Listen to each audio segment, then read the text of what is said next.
Hey, Carnivore girl here, aka Alin. Here is my other channel, Alin's Adventures, all about my nomad life. Yes, I'm a nomad, so it's super cool, super interesting, sometimes challenging as a carnivore, and also with other things it's challenging. But anyways, here is the video I made for my other channel, Carnivore in Split, Croatia, and it's all about carnivores, so of course I also have to put it here on my creative carnivore kitchen channel. Have fun watching it. We only stayed in Split, Croatia for 3 nights, so I wasn't planning on making a video about how it is to be a strict carnivore in Split, Croatia. But even in that short time, I found stuff to tell you. Well, Split, Croatia is super touristic, way too touristic for me. But so there's no problem being carnivore there. There are many restaurants, good restaurants, and you can just order a piece of meat from the grill. But don't get confused, there is stuff that gets lost in translation. Like, for example, yes, sorry, they are drilling back there. So anyways, once I saw on the menu, veal rack, and rack, R-A-K. Never seen that before, but well, I assumed rack, R-A-C-K. In the US, usually a rack means ribs. So I got super excited, veal rack, hell yeah. I actually are never able to eat ribs at the restaurant, not in the US for sure, because they're always marinated. So I never ever get clean ribs in a restaurant. I'm so sad. So I asked the waiter, are they marinated? And he said, no, they are not marinated, nothing. And I got so excited. So of course I was like, yes, I want the veal rack, whatever it is. So I expected veal ribs. So then the waiter asked me how well done I wanted it. And I got a bit confused because with ribs, you never get asked how well done you want them because they're usually marinated, slow cooked, and they're totally well done.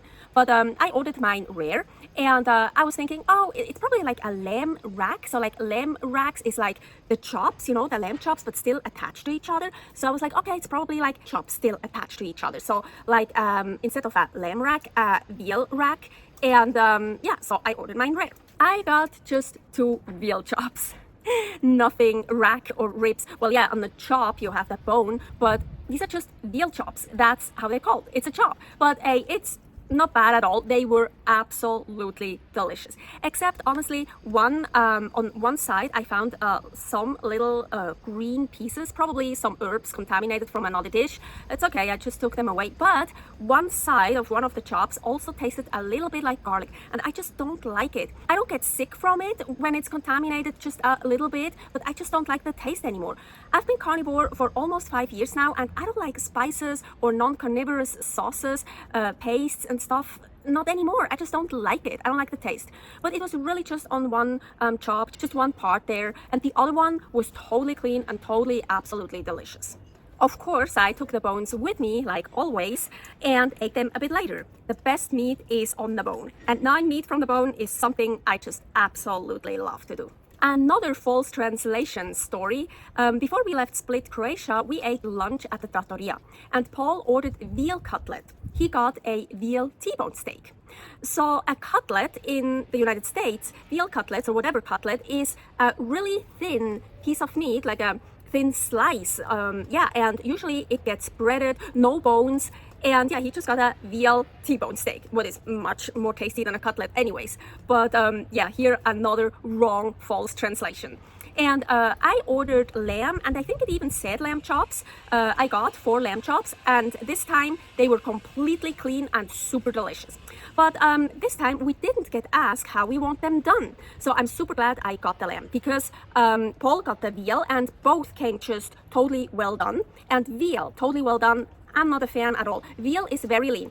And the leaner the meat, the better it is still rare, so rarer or even raw, not completely done. And so I'm super glad I got the veal the previous day when I ordered it rare, and I got it rare, so that was delicious. But Paul liked his food, he liked it totally well done, so that was good. And for me, the lamb chops, they also came totally well done. What was totally fine with me, lamb chops, I like totally well done. I also like them rare or whatever. But lamb in general, like a leg of lamb, I love slow cooked when it's falling off the bone. So I actually prefer the lamb when it's totally well done, because it just gets tastier. It's not so tough anymore. Except for the lamb chops, as I said, I also like when it's not totally well done. But I like them just as much totally well done. And it was actually perfect that I got them totally well done, because then it's much easier to gnaw off all the meat from the bones. Because at home, usually when I make meat on the bone, whatever meat it is, I usually still leave it raw in the middle. Like super example, ribeye, bone in ribeye. I still leave raw in the middle, but very well seared on the outside. Then I eat it, but then the bone and the rest meat that is on the bone, I put back in the oven or in the pan, or just cook it much longer or roast it much longer, and then I can gnaw off the rest of the meat. But yeah, we were in Split just for 3 nights, and it was actually when I got that lamb actually right before we left Split, so I couldn't have taken the bones home and then cook it again to get off all the rest of the meat. So anyways, it was perfect that it was well done, so I got all of the meat off the bone, and it was super delicious. At restaurants, I always only order the meat, like just meat, not cooked in oil or butter, no nothing, no spices, not even salt. I always bring my own salt because I never trust their salt. I want my pure salt. Unfortunately, in Serbia and in Montenegro, I couldn't find anywhere salt that doesn't have iodine in it. So in Split, Croatia, one of the first things there I wanted to do is to get clean salt.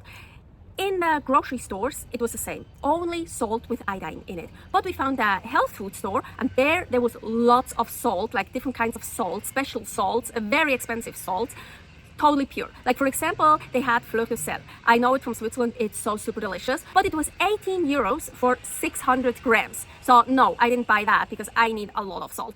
I bought 3 different kinds of salts between 180 and 240 euros a package. I think it had like 600 grams in it, or even 800 grams one, or yeah, something like that. Anyways, French sea salt that got dried on clay, an Italian sea salt from Trapani, Sicily, and I wanted to say a local sea salt from Split, Croatia, but no, it wasn't from Split, it was from Nin, but that's also in Croatia, so maybe semi-local salt, Adriatic sea salt. I'm so super happy. Now I have clean, clear, pure, delicious salt again. I bought 2 kilos and 100 grams. I think that should last us for a while. Unfortunately, I had lots of health problems during the stay in Split, Croatia, especially the bus ride there, here's that video, was really, really horrible for me. But so anyways, when I have health issues, I always go back to my safe food. My safe food is very well done ground beef with salt, and sometimes beef steak with salt. But so in Split, Croatia, we couldn't find anywhere just ground beef. Okay, maybe they were also just out of it, but I looked in a little grocery store, I looked at Spar, we couldn't find any just ground beef, only ground pork mixed with ground beef. 60% ground pork, 40% ground beef. Once at Spar, Paul found 850 grams of that ground pork, ground beef mix on sale for €2.49. 850 grams. That's an absolute steal. Of course, he bought it.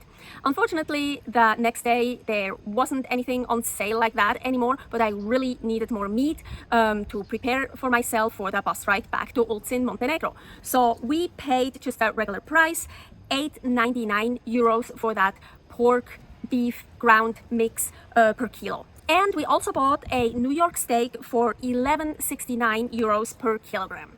Definitely more expensive than in Olcin, Montenegro, Belgrade, Serbia, Fethiye, Turkey, and Reno, Nevada, USA. But as I mentioned, I really needed the meat for my bus ride back to Olcin.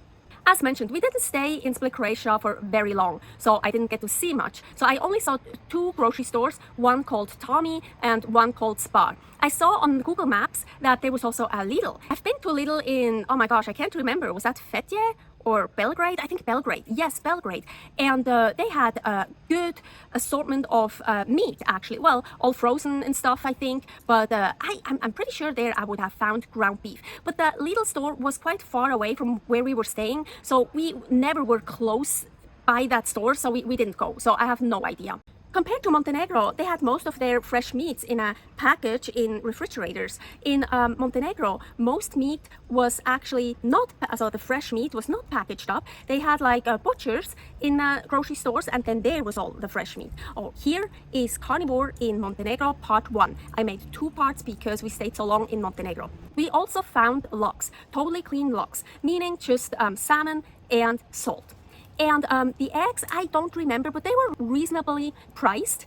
And other stuff I didn't really check because, as mentioned, we weren't there for very long. But as a strict carnivore, you shouldn't have any problems in Split, Croatia. Right now, I'm on this beautiful terrace here that belongs to our Airbnb apartment here in Saranda, Albania. So yes, the next carnivore video will be about carnivore in Albania. So don't forget to subscribe here to not miss that video and other videos about my interesting nomad life, Aline's adventures. Stay happy, stay healthy, eat a lot of meat. Bye.